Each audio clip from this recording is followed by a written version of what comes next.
মা কালের ফল দেখিতে ভালো, ওপরে লাল নীল ভেতরে কালো।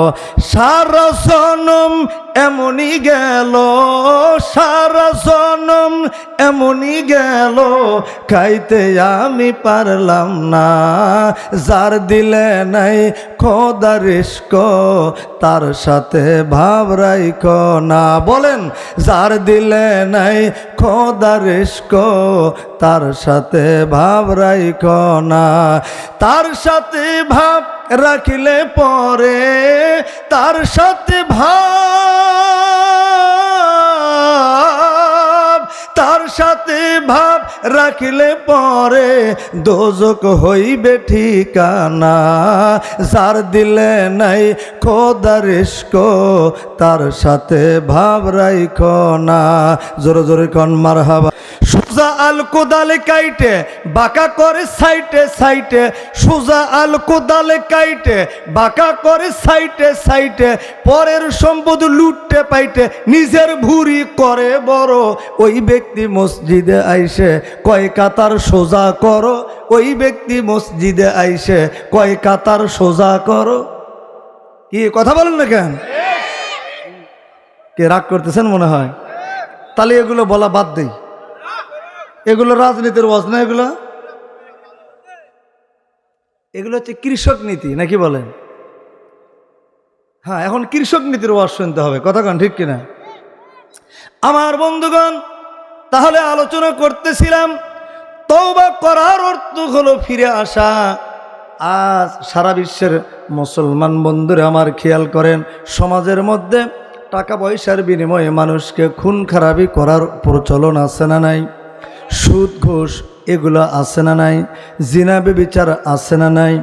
সুদ ঘুষ অবিচার, অন্যায় আর বেবিচার, নারী ধর্ষণ, মানুষ খুনে কাঁদছে বাংলার জমিন। বিদায় হতে চলেছে নবীজি রক্তে মাখা দিন। ঠিক? মুসলিম মোরা ঘুমিয়ে পড়েছি, বিবেকে ঝুলছে তালা, রক্ত মোদের শিথিল হয়েছে, পাপে অন্তর কালা। আসছে পথে আধার নেমে, তাই বলে কি রইবি থেমে, বারে বারে জ্বালবে বাতি, হয়তো বাতি জ্বলবে না। তাই বলে কি ভীরুর মতো বসে থাকা চলবে না। কি বলেন, বসে থাকলে চলবে? কইরে খালেদ কইরে ওমর, এসেছে নতুন বদর। কইরে খালেদ কইরে ওমর, এসেছে নতুন বদর। কুথারে দেখবি জয়ী তরুণ মুজাহিদ, আবারও কি গাইতে হবে ঘুম ভাঙ্গানো গীত, আবারও কি গাইতে হবে ঘুম ভাঙ্গানো গীত। ঠিক? এই ডিজিটাল বাংলাদেশে ঘুম ভাঙ্গানোর জন্য আর কি গীত গাওয়া লাগবে? বাবজান মুখ শুকে গেছে, চা খাবেন না? পান খান কি আপনি? না, পান খেলে পান খান, দেখি তো আছে নাকি। এই জানেন,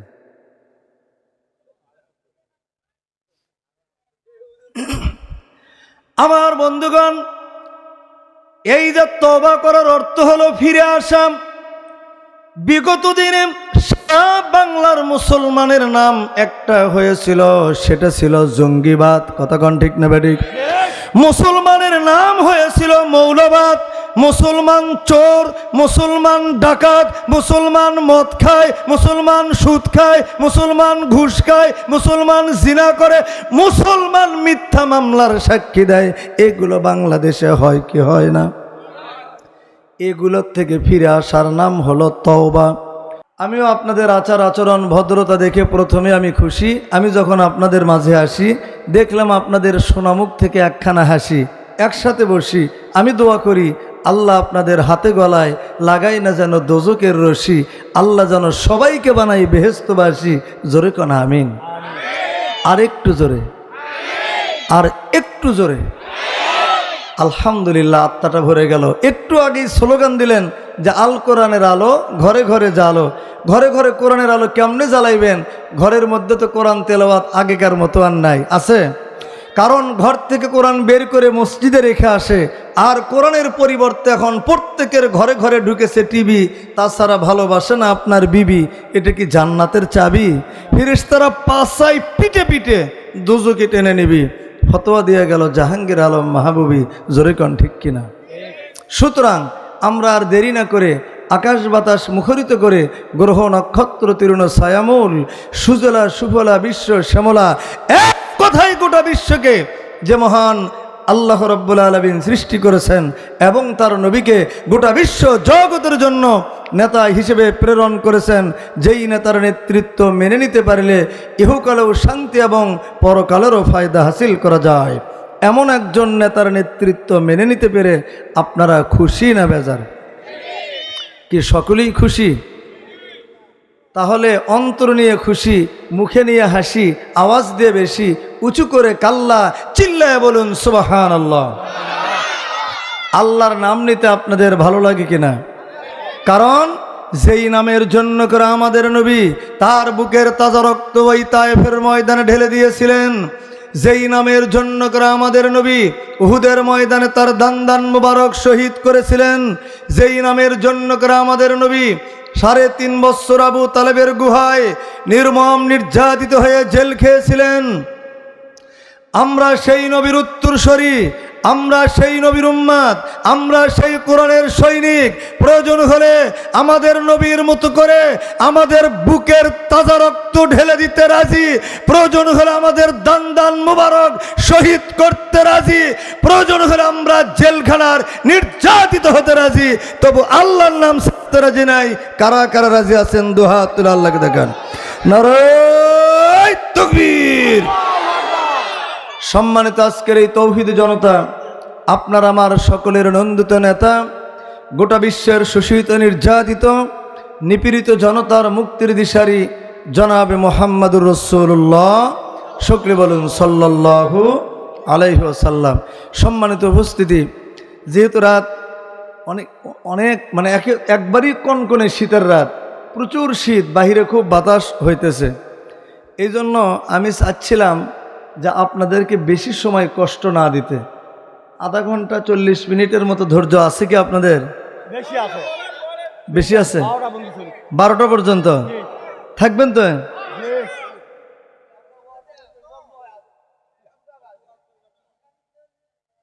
হ্যাঁ, তাহলে কেউ যদি উঠতে চায় খপ করে ধরে আস্তে করে বসায় দেবেন।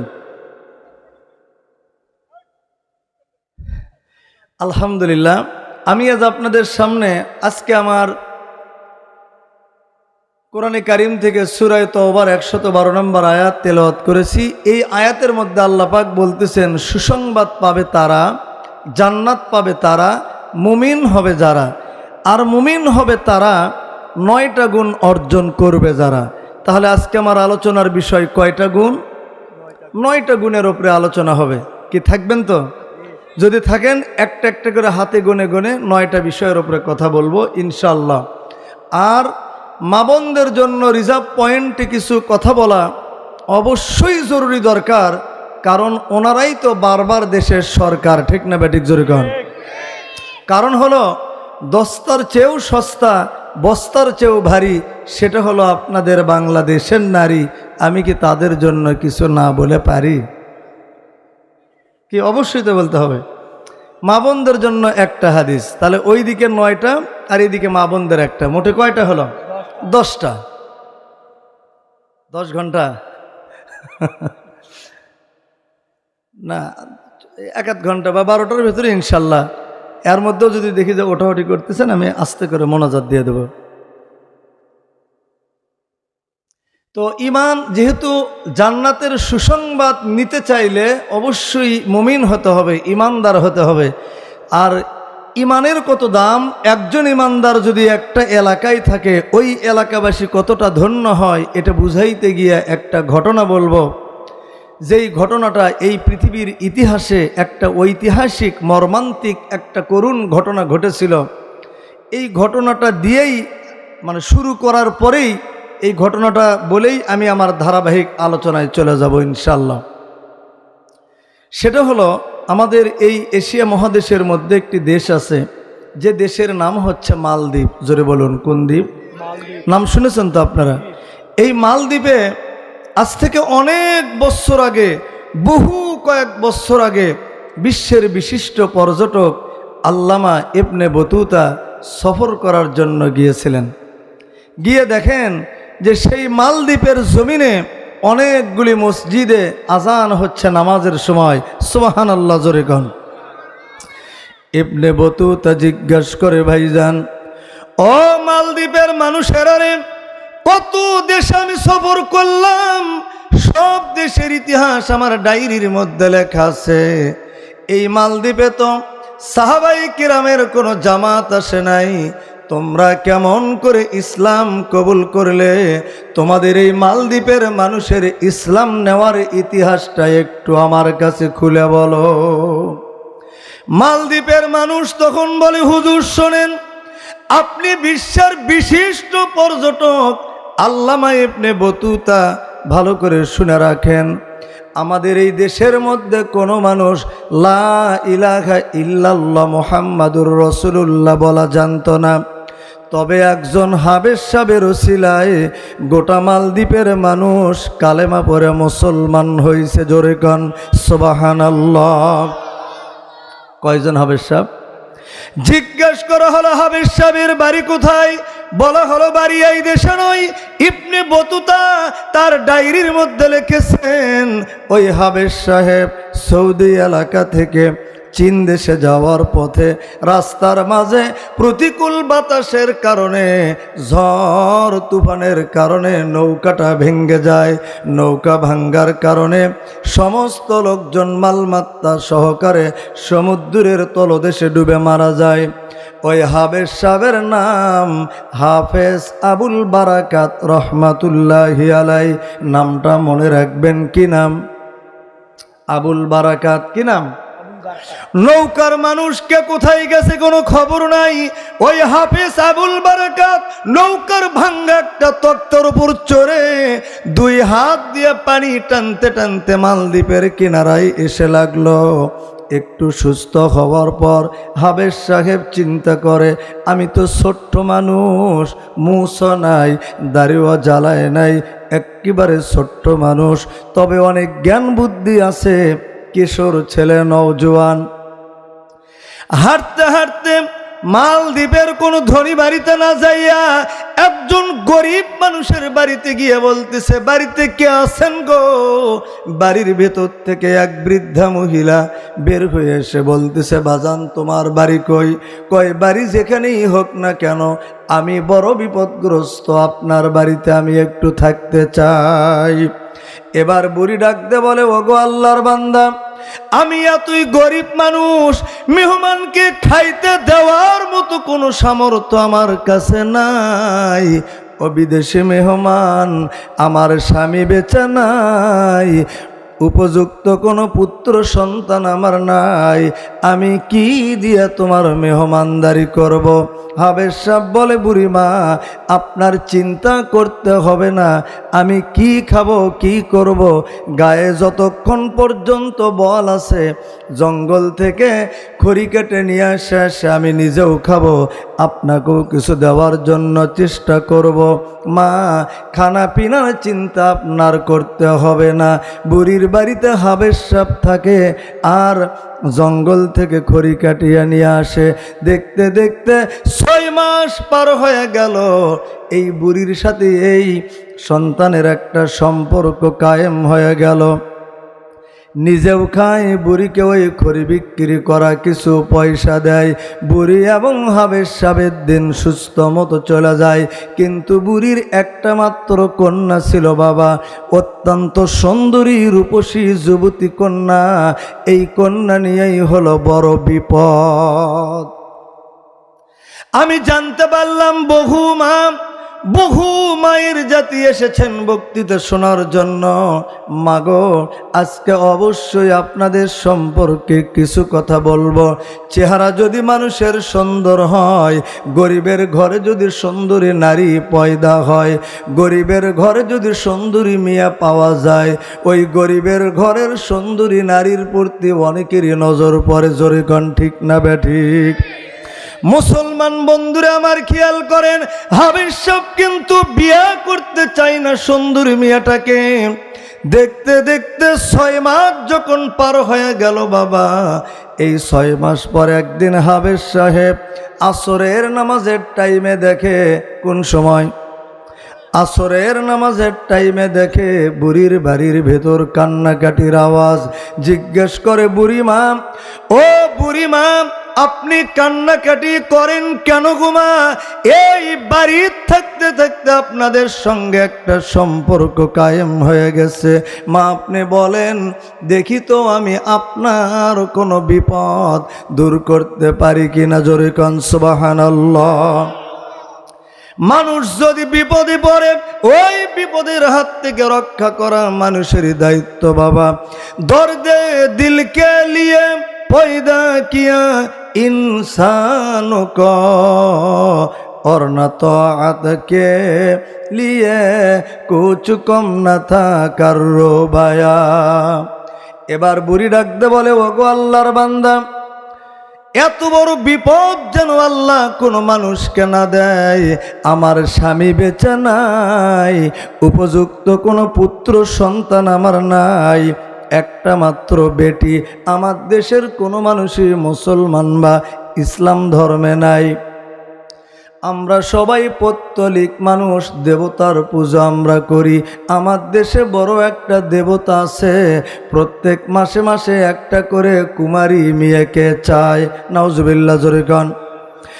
ওই সমুদ্রের তীরে আছে একটা মন্দির, ওই মন্দিরের ভিতরে একজন দেবতা আছে, প্রত্যেক মাসে মাসে একটা করে কুমারী মেয়েকে ভোগ দিতে হয়, উপহার দিতে হয় দেবতাকে। আর সকালবেলায় দেখা যায় ওই কুমারী মহিলার লজ্জাস্থান থেকে রক্ত বের হচ্ছে, আর ওই কুমারী মেয়েকে তাজা পাওয়া যায় না, মুর্দা অবস্থায় মন্দির থেকে বের করে এনে আমরা তাকে দুনিয়ার থেকে বিদায় করে দেই। বাবা, আমার কান্নার কারণ একটাই, প্রত্যেক মাসে মাসে একটা করে কুমারী মেয়েকে ভোগ দিতে হয় দেবতাকে। আমার দেশের বাদশা চিন্তা করছে কোন মাসে কার মেয়ে যাবে, হঠাৎ করে বললে হয়তো যেতে চাবে না। এই জন্য লটারি দিয়ে দিয়ে মহিলাদের নাম, বাপ মায়ের নাম লিখে রাখা হয়। হাফেজ আবুল বারাকাত রে, আজকে আমার একমাত্র কন্যার ওই দেবতার কাছে যাওয়ার দিবস। জোরে কর নাউজুবিল্লাহ। ও হাফেজ সাহেব, পারবে কি তুমি? হাফেজ সাহেব, পারবে কি তুমি আজকের এই বিপদের হাত থেকে আমার মেয়েকে রক্ষা করতে পারবে কিনা? আল্লাহর বান্দা হাফেজ আবুল বারাকাত তখন ডাকতে বলে, ও বুড়িমা, চিন্তার কোনো কারণ নাই, আমি হলাম মুসলমান, আমি পড়েছি কালেমা লা ইলাহা ইল্লাল্লাহ, জোরে লা।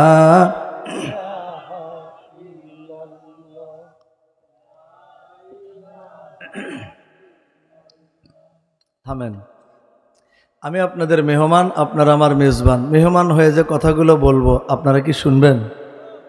যা বলবো তাই শুনবেন? যদি বলি একটু দাঁড়ান, তো তাহলে কি দাঁড়াবেন? সত্যি দাঁড়াবেন? দেখি তো, আল্লাহর রাস্তে একটু দাঁড়ান তো দেখি। মা বোনদের প্যান্ডেলে, মা বোনেরা আপনারাও একটু দাঁড়ান।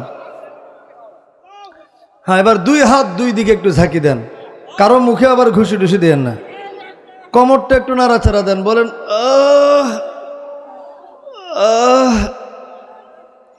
কি শান্তি, কি শান্তি পান নাই আপনারা? এরকম শান্তি কোনো হুজুরেরা আজও পর্যন্ত দিয়েছে? আচ্ছা, এবার একটু ডান বাম থেকে এবং পিছন দিক থেকে একবারে হাঁটি হাঁটি পা পা করে একটু হাঁটাহাঁটি করেন তো। মানে এই সাইডের লোকজন এই দিকে হেঁটে আসবেন, আপনারা এই দিকে একটু হেঁটে আসবেন, পিছনের ভাইয়ের একটু সামনের দিকে হেঁটে আসবেন, তাহলে পায়েরও একটু ব্যায়াম হয়ে যাক। হ্যাঁ বেশি নয়, 2-4 কদম করে একটু হেঁটে আসে। বসেন মুরব্বী, বসেন বসেন, হ্যাঁ মেহেরবানি করে বসেন। মা কালের ফল দেখিতে ভালো, ওপরে লাল নীল ভেতরে কালো, ঠিক না বাড়ি জোরে কান? মাকাল ফল কেউ দেখছেন আপনারা? ওপরে কি সুন্দর লাল টকটকা, কিন্তু ভেতরে একবারে কালো পচা। মানুষের মধ্যে এমন আছে, ওপরে ফিটফাট ভেতরে। মা কালের ফল দেখিতে ভালো, ওপরে লাল নীল ভেতরে কালো, সারা জনম এমনই গেল, সারা জনম এমনই গেল, খাইতে আমি পারলাম না। যার দিলে নাই খোদার ইশক, তার সাথে ভাব রাইখো না। বলেন, যার দিলে নাই খোদার ইশক, তার সাথে ভাব রাইখো না। তার সাথে ভাব রাখিলে পরে, তার সাথে ভাব, তার সাথে ভাব রাখিলে পরে, দোজক হইবে ঠিকানা। যার দিলে নাই খোদার ইশক, তার সাথে ভাব রাইখো না। জোরে জোরে কোন মারহাবা, নারায়ে তাকবীর। কি আলোচনা কি চলবে? 12টা পর্যন্ত ধৈর্য আছে? আমার বন্ধুগণ, আলোচনা করতেছিলাম বুড়ির বেটি, মালদ্বীপের জমিনে বুড়ির বেটি দেবতার হাত থেকে বাঁচার জন্য কান্নাকাটি করতেছে, আর হাফেজ আবুল বারাকাত তাকে রক্ষা করার জন্য চেষ্টা করতেছে। মনে আছে না নাই? এবার বুড়ির বেটিকে দেবতার হাত থেকে রক্ষা যদি করতেই হয়, তাহলে সর্বপ্রথম মুমিন হওয়ার দরকার আছে না নাই? আর মুমিন হবে তারা, খাঁটি ইমানদার যদি হতে চান 9টা গুণ অর্জন করতে হবে। আর এই 9টা গুণের ভিতরে 1 নাম্বার কোন গুণটা অর্জন করে একজন মানুষ মুমিন হয়ে জান্নাতের সার্টিফিকেট নিতে পারে, জান্নাতের মেহমান হতে পারে? রব্বুল আলামিন কি সুন্দর করে বলেন, 1 নাম্বার গুণ আত্তাইবুন, তওবাকারী। জোরে বলুন কি কারী? তওবা মানে আপনারা তো জানেন, আমাদের অভ্যাস হলো আমরা নামাজ শেষ করে সালাম ফিরাইয়া আস্তাগফিরুল্লাহ, দরুদ শরীফ, কুলহু সূরা, এগুলো সূরা টুরা পড়ে আমরা বুকের মধ্যে জোরে করে একটা ফু দেই, মনে করি তওবা হয়ে গেল। আসলে কি এটার নাম তওবা? এইভাবে করে গোটা কোরআন খতম করেও যদি আপনি বুকের মধ্যে ফু দেন, আপনার 4 আনা পয়সার তওবা কবুল হবে না। কারণ হলো তওবা করার অর্থ হলো প্রত্যাবর্তন করা। তার মানে তওবার অর্থ হলো ফিরে আসা। তওবা মানে কি? ফিরে আসা। কোথায় থেকে ফিরে আসবেন আমার বন্ধুগণ? ভালো করে লক্ষ্য করুন। আজ সমাজের মধ্যে মিথ্যা বলার প্রচলন আছে না নাই? এখান থেকে ফিরে আসার নাম হলো তওবা। তারপরে ওজনে কম দেওয়া আছে না নাই? জোরে বলুন আছে না নাই? খাদ্যে ভেজাল দেওয়া আছে না নাই? যারা দুধের ব্যবসা করেন পানি মিশানোর অভ্যাস আছে না নাই? শুধু তাই নয়, ক্ষেতের আল কাটার কাটিং মাস্টার এই এলাকায় আছে না নাই? আছে?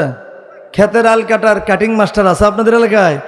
কি সুন্দর হাসতে হাসতে বলছে, খুশিতে গুলগুলো হয়ে গেছে, মানে কি প্রশংসার কথা বলছে জানা? আচ্ছা কে কে আছেন একটু হাত তুলে দেখান তো এবার দেখি। ও এবার হাত তোলা যাবে না। আজ থেকে 30 বছর আগেকার কথা বলছে, মুরব্বীরা বলতে পারবেন, মুরব্বীরা বলতে পারবেন।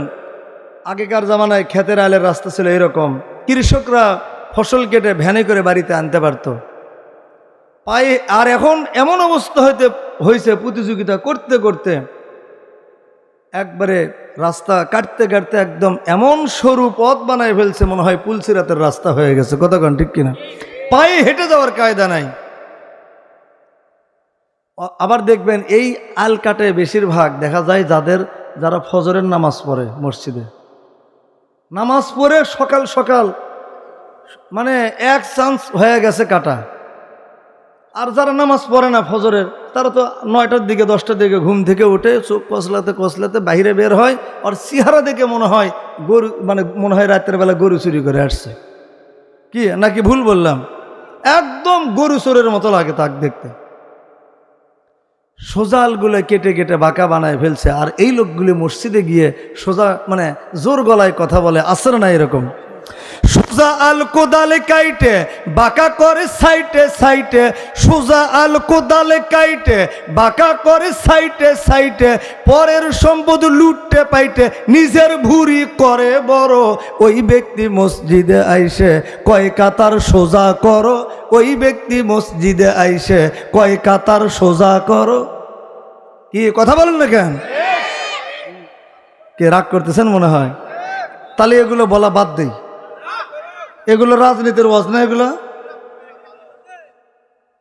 এগুলো হচ্ছে কৃষক নীতি, নাকি বলেন? হ্যাঁ, এখন কৃষক নীতির ওয়াজ শুনতে হবে, কথা কন ঠিক কিনা? আমার বন্ধুগণ, তাহলে আলোচনা করতেছিলাম তওবা করার অর্থ হলো ফিরে আসা। আজ সারা বিশ্বের মুসলমান বন্ধুরা আমার খেয়াল করেন, সমাজের মধ্যে টাকা পয়সার বিনিময়ে মানুষকে খুন খারাপি করার প্রচলন আছে না নাই? সুদ ঘুষ এগুলো আছে না নাই? জিনা বেবিচার আছে না নাই? সুদ ঘুষ অবিচার, অন্যায় আর বেবিচার, নারী ধর্ষণ, মানুষ খুনে কাঁদছে বাংলার জমিন।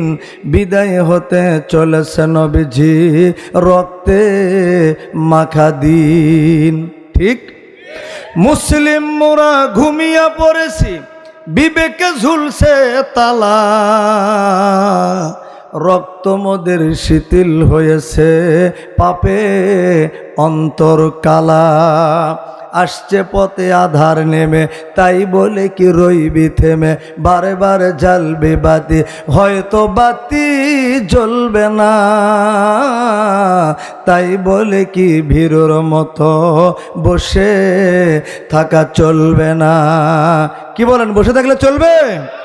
কইরে খালেদ কইরে ওমর, এসেছে নতুন বদর। কইরে খালেদ কইরে ওমর, এসেছে নতুন বদর। কোথারে দেখবি জয়ী তরুণ মুজাহিদ, আবারও কি গাইতে হবে ঘুম ভাঙ্গানো গীত, আবারও কি গাইতে হবে ঘুম ভাঙ্গানো গীত। ঠিক? এই ডিজিটাল বাংলাদেশে ঘুম ভাঙ্গানোর জন্য আর কি গীত গাওয়া লাগবে? বাবজান মুখ শুকে গেছে, চা খাবেন না? পান খান কি আপনি? না, পান খেলে পান খান, দেখি তো আছে নাকি। এই জানেন,